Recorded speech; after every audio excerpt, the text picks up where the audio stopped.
အားလုံးပဲမင်္ဂလာပါဗျာကျွန်တော် TikTok channel နဲ့ YouTube channel တွေပြန်လည်ကြိုဆိုလိုက်ပါတယ်ကျွန်တော်ကတော့ဆလင်းပိုင်ပါဆိုတော့ကျွန်တော်ဒီနေ့မျှဝေပေးခြင်းတဲ့အကြောင်းအရာကတော့ EV အကြောင်းအရာလေးပဲဖြစ်ပါတယ်ကျွန်တော်ပုံမှန်တိုင်းပဲပေါ့ကျွန်တော် EV ကားတစ်စီးကျွန်တော်ပထမဗီဒီယိုတော့ EV ကားတစ်စီးဘာလို့ဝယ်တင်လဲဆိုတော့ကျွန်တော်အချက်လေးနဲ့တခြားလေးလေ့လာပြီးလောက်လေးပြပြခဲ့ပါတယ်အခုကျွန်တော်ဒီတစ်ခေါက်ပြောမယ့်အရာလေးကတော့ကျွန်တော် EV ကားကိုကျွန်တော်ဘယ်လိုထိမ့်သိမ့်လဲကျွန်တော်ကား EV မှာပေါ့ကျွန်တော်ကားတိုင်းကိုကျွန်တော်တို့ပုံမှန် maintenance လုပ်ပေးရမယ်လိုအပ်တာလေးတွေလာစဉ် maintenance လုပ်ပေးမှဒါကားရဲ့ lifetime ရှိမှာဗျာကျွန်တော် EV ဒီလေကျွန်တော်ကားတစ်စီးဖြစ်တာဖြစ်တဲ့ EV ကိုလည်းကျွန်တော်လာစဉ်ဘယ်လိုလေး maintenance လုပ်တင်လဲဆိုတာလေးကိုကျွန်တော်ဒီအကြောင်းအရာလေးကိုပြပြသွားမှာဖြစ်ပါတယ်ဗျအားလုံးပဲမင်္ဂလာပါဗျာကျွန်တော်ရှေ့ကပြောခဲ့လို့ပဲ EV ဒီမှာအရေးကြီးတဲ့ maintenance လေးတွေလိုအပ်ပါတယ်ဆိုတော့ပထမဆုံးချက်အနေနဲ့ EV ဒီမှာဘာအရေးကြီးဆုံးလဲဆိုတော့တော့ကျွန်တော်တို့ battery EV မှာအလုပ်လုပ်ပေးတာက battery ကြီးကအလုပ်လုပ်ပေးတာဖြစ်တဲ့ battery hack ကကျွန်တော်အရေးကြီးပါတယ်ဆိုတော့ battery hack ကိုကျွန်တော်ပုံမှန်လာစဉ်ကျွန်တော် dashboard မဟုတ်ရင်ကျွန်တော်ဒီပုံမှန်အကောင့်ကတော့ကျွန်တော်တို့ရဲ့သက်ဆိုင်ရာ service မှာပုံမှန်စစ်ဆေးပြီးတော့မှ maintenance လုပ်ပေးရပါမယ်ခင်ဗျဒါလေးကတော့ကျွန်တော်ပထမဆုံး main ချက်ပါဒီချက်တွေကတော့ကျွန်တော် EV ကအားသွင်းရတာဖြစ်တဲ့အတွက်ကျွန်တော်အားသွင်းတဲ့အပေါက်ကိုလည်းကျွန်တော်ပုံမှန်ရေဆိုထားလားကျွန်တော်အမိုက်တွေဝင်နေလားဖုန်တွေဝင်နေလားဆိုတာပုံမှန်လေးစစ်ဆေးပေးတင်ပါတယ်ဗျ။ဘာလို့လဲဆိုတော့ကျွန်တော်အဲ့ဒါလေးကိုမစစ်ဆေးပေးဘူးဆိုရင်မလိုလားတဲ့ပြဿနာမျိုးမလိုရတဲ့ short error မျိုးတွေဖြစ်တတ်ပါတယ်။အဲ့ဒါအတွက်လည်းကျွန်တော် EV ကားကိုထိခိုက်စေနိုင်လို့ကျွန်တော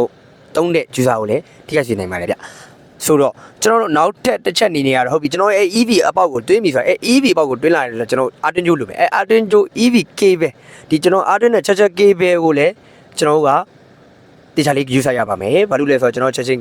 cable လေးတွေကတခါကြရင်ကျွန်တော်ကလေးဆော့လို့ပဲဖြစ်ဖြစ်ကိုကြောင့်မတော်တဆပဲဖြစ်ဖြစ်ကြော့ကိုက်ထားလို့ပဲပြောခွိကိုက်ထားလို့ပဲပြောကျွန်တော်ခွိမှုတဲ့ဆိုလို့ခွိကိုက်လည်းပဲပြောဆိုတော့ပေါက်ပြဲတာတွေအဲ့ဒါပြတ်တာတွေဖြစ်တဲ့တေချာလေးယူဆိုင်ပေးတင်ပါတယ်နောက်တစ်ခုအနေနဲ့ကတော့ကျွန်တော်တို့ယူကမဟုတ်ပါဘူးကျွန်တော် EV မှာလည်းတာယာကြီးနဲ့ရွှေ့လျာသွားတာဖြစ်တဲ့တာယာလည်းရေးကြည့်ပါတယ်ကျွန်တော်တို့တာယာရေးကြည့်တာဖြစ်တဲ့ကျွန်တော်တာယာထဲမှာတွင်းနေ pressure အားကိုလည်းနေ့စဉ်စစ်ဆေးပေးတင်ပါတယ်အကောင်းဆုံးကတော့ကျွန်တော်တို့ဒီတစ်ခါပေါ့နော်မဟုတ်တော့ကျွန်တော်လားစဉ်ပုံမှန်လေးကျွန်တော်တို့စစ်ဆေးပေးပါတယ် tire pressure မှာ tire ကောင်းလား tire pressure မှန်လားဆိုတော့အဓိကအဖြစ်ဘယ်လိုချိန်ဒီမှာစစ်ဆေးတင်လဲဆိုတော့ကျွန်တော် highway သွားတဲ့အချိန်ကတော့ဘလုံးဝစစ်ဆေးပေးတဲ့အချိန်မှာတကယ်လို့ highway မှာကိုကအဆင်မပြေဖြစ်ခဲ့လို့ရှိရင်ကိုအတွက်လည်းခီးကြကြလို့အနေလေးများပါတယ်ဗျအဲ့ဒါ tire pressure ကိုလည်းကျွန်တော်ပုံမှန်စစ်ဆေးပေးတင်ပါတယ်ခင်ဗျာနောက်တစ်ခုအနေနဲ့ကတော့ကျွန်တော်တို့ပုံမှန်ကားတွေဒီစီကားတွေမှာမပါတဲ့ကျွန်တော်တို့ EV မှာပဲပါတဲ့ဒီ generated braking system မှာ brake ကိုကျွန်တော်ပုံမှန်လေးစစ်ဆေးပေးတင်ပါတယ် brake ကအတန်ထွက်နေလားတုံခါနေလားbrake ကောင်းလားဆိုတာပုံမှန်စစ်ဆေးပေးပါတယ်ဘာလို့လဲဆိုတော့ကျွန်တော်မျိုးတွင်းတို့တောင်တင်းတောင်တက်တို့ဆိုရင်ဒီ generated brake system အရန်လောက်တာဖြစ်တဲ့အတွက်ကျွန်တော်ပုံမှန်လေး brake ကိုလည်းစစ်ဆေးပေးပါတယ်ဆိုတော့ကျွန်တော် brake ကိုပြောနေတဲ့တူကျွန်တော် brake နဲ့ပတ်သက်တဲ့နောက်တစ်ခုကတော့ brake fruit ကိုလည်းပုံမှန်စစ်ဆေးပေးနေတယ်သူရဲ့ level ကိုပုံမှန်စစ်ဆေးပေးတင်တယ်နောက်တစ်ခုအနေနဲ့ကတော့ကျွန်တော် EV ကားရဲ့ဒီအရေးကြီးတဲ့အရာလေးကတော့ကျွန်တော်တို့ဒီ battery cooling system နဲ့ပြီးကျွန်တော် coolant level လေးတွေကိုပုံမှန်လာစဉ်စစ်ဆေးပေးနေပါတယ်ဗျ battery cooling system နဲ့ coolant level တွေပုံမှန်စစ်ဆေးပေးပြီးတော့မှ error မတက်မှာတာကျွန်တော်နောက်တစ်ချက်ပြောမယ့် error မျိုးကိုကျွန်တော်တောင်းတမဖြစ်ပဲနဲ့အဆင်ပြေစီမှာပါကျွန်တော်အဲ့အတွက် battery ရဲ့ cooling system နဲ့ကျွန်တော် coolant level လေးကိုလာစဉ်စစ်ဆေးပေးတင်ပါတယ်ဆိုတော့နောက်ဆုံး main ချက်အနေနဲ့ကတော့ကျွန်တော်တို့ဒီကောင် EV တွေကကျွန်တော်များတော့အဖြစ်တော့မဟုတ်ဘူးဗျာ EV တွေက battery နဲ့မော်တာနဲ့ပဲအလုပ်လုပ်ရတာဗျာဆိုတော့ EV ဒီမှာ battery ရဲ့ motor ရဲ့ inverter ရဲ့ပူလာနိုင်တယ်ကျွန်တော်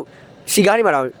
့မောင်းတာအရင်များသွားတယ် performance အရင်များသွားတယ်ဆိုရင် engine ပူလာလို့ပဲ EV ကမှကျွန်တော် battery ရဲ့ motor ရဲ့ inverter ရဲ့ပူလာတဲ့ခါကျရင်ပုံမှန်တက်မှတ်ထားတဲ့လုံခြုံရေးတဲ့ကြော်လာတဲ့အပူချိန်ဆိုရင်ကျွန်တော်ဒီ dashboard ပုံမှာကျွန်တော်ဟိုဟာလေး running message လေးပေါ်လာပါတယ်temperature လေးနဲ့တော့ temperature ဘာတန်းလေးပေါ်လာတယ်အဲ့လိုချိန်ကြရင်ကိုကအကောင်းမှုကတော့စက်ကိုရက်လိုက်ပြီးတော့မှအေးထားတာပဲဖြစ်ဖြစ်မဟုတ်ရင်လည်းနောက်ဆုံးမပြောက်ပြီဆိုတော့ service center ကိုကပို့တင်ပါတယ်မဟုတ်ရင်ကြာရင်ကျွန်တော် battery lifetime span ကိုတိုးစေသလိုမလိုအပ်တဲ့ကျွန်တော်ပြဿနာလေးကြီးလည်းဖြစ်လာနိုင်ပါတယ်ဆိုတော့ EV ကားတမမဟုတ်ပါဘူးကျွန်တော်ဒီကားတိုင်းမှာတော့လာပြင် maintenance ဆိုတာလုပ်ပေးရမယ်ကားတစ်စီးရဲ့ရေရှည်ကျွန်တော်ဂျပန်ကားဖြစ်ဖြစ်တရုတ်ကားဖြစ်ဖြစ်ကျွန်တော်နောက်ဆုံး Europe ကားကျွန်တော်တို့လုံးဝမိုက်ပါတယ်ဆိုတော့ Europe ကားတွေပဲဖြစ်ဖြစ်အကုန်လုံးကတော့ maintenance ပုံမှန်လုပ်ပေးမှတာကားရဲ့ lifetime ပိုရှိနေနိုင်ပါတယ်ဒါကြောင့်ကျွန်တော်ကတော့ဒီဟာလေးကိုကြံပေးချင်ပါတယ်ဗျဆိုတော့ကျွန်တော်ဒီကောင်လေးတွေကျွန်တော်ပြပြတဲ့ချက်လေးတွေကျွန်တော်လားစဉ်လုပ်မယ်ဆိုရင်တော့ဘာမှစိတ်ပူစရာမလိုတော့အောင်အဆင်ပြေလာမယ်အသုံးဝင်လာလိမ့်မယ်ကျွန်တော်တို့နောက်ပိုင်းဆက်တွဲ area တွေလည်းအရှင်ပြေဆုံးဖြစ်စေပါလိမ့်မယ်ဗျဆိုတော့ကျွန်တော်ဒီနေ့ကတော့ဒီကျွန်တော်လေးလာမိရဲ့လေးလာ တဲ့အရာလေးကိုပြန်လည်တင်ပြခြင်းဖြစ်ပါတယ်ကျွန်တော်ရှိရနေကားများဝယ်ခြင်းနဲ့ဆိုပါကကျွန်တော်ရေးထားပြီးတဲ့အခုဖုန်းနံပါတ်အတိုင်းကိုဆက်တဲ့မင်းမြန်းပြီးတော့မှဝယ်လို့ရပါတယ်ကျွန်တော်တိတော့ channel အကောင့်မှာလည်းကျွန်တော်insert ရှိတဲ့ကားတွေကိုအကုန်လုံးကိုတင်ထားပြပါတယ်ဗျဆိုတော့ငွေကြေးတင်ပါတယ်ဗျ